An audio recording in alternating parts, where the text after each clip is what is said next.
Live now from Groveland Correctional Facility in Livingston County. Haley, what are you seeing there right now?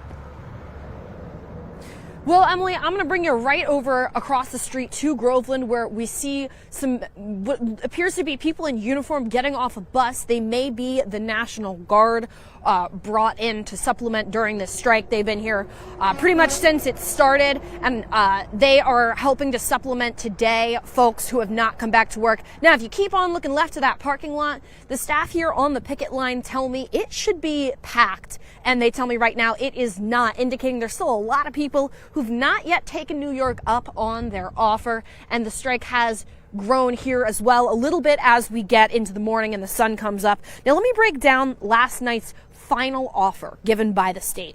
The Corrections Commissioner says that they can't fully remove the HALT Act. They claim it's not within their power, but they can suspend it for 90 days, which they have done. And they've also said they'll create a committee focused on finding other ways to improve safety. That's the biggest sticking point for the folks who are out here this morning, is their safety. So the state says they're going to work with them on fixing how the HALT Act is implemented. HALT aimed to make humane reforms to solitary confinement and really limited the scope of solitary confinement. Guards say it's now no longer a deterrent for bad behavior and has resulted in an increase in violence, and it's contributed to what they call a staffing shortage.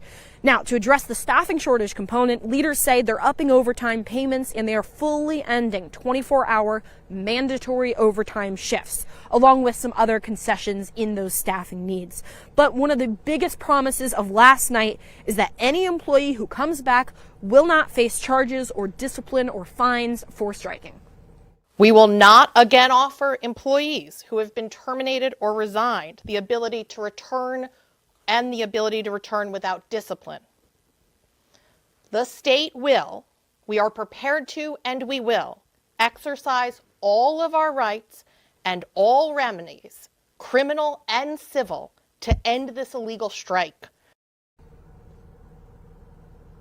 But the folks who are out here behind me say there is some concern over the legitimacy and the follow-through on this promise from the state. They say that there hasn't been that formal paperwork signing with the union side of things, meaning there is concern. Employees say if they go back in there that it will just be smoke and mirrors and they will not be guaranteed the protections and the policies laid out by state leaders last night, which is part of what's keeping folks out here. That, and they want that full repeal of the HALT Act for what they say is their own safety first and foremost.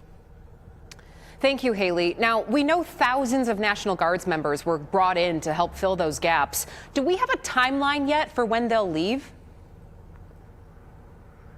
We do not. Our understanding was they were supposed to pull out as those guards came back in, but with thousands still on the picket lines across the state, the National Guard does not look like it's leaving. As I said, I saw them here coming in this morning to fill in those gaps as well. And Governor Kathy Hochul says she will keep them out as long as needed until those staffing levels are where they need to be. Live outside of Groveland Correctional Facility, Haley Higgins, News 10 NBC Today. All right, Haley, thank you.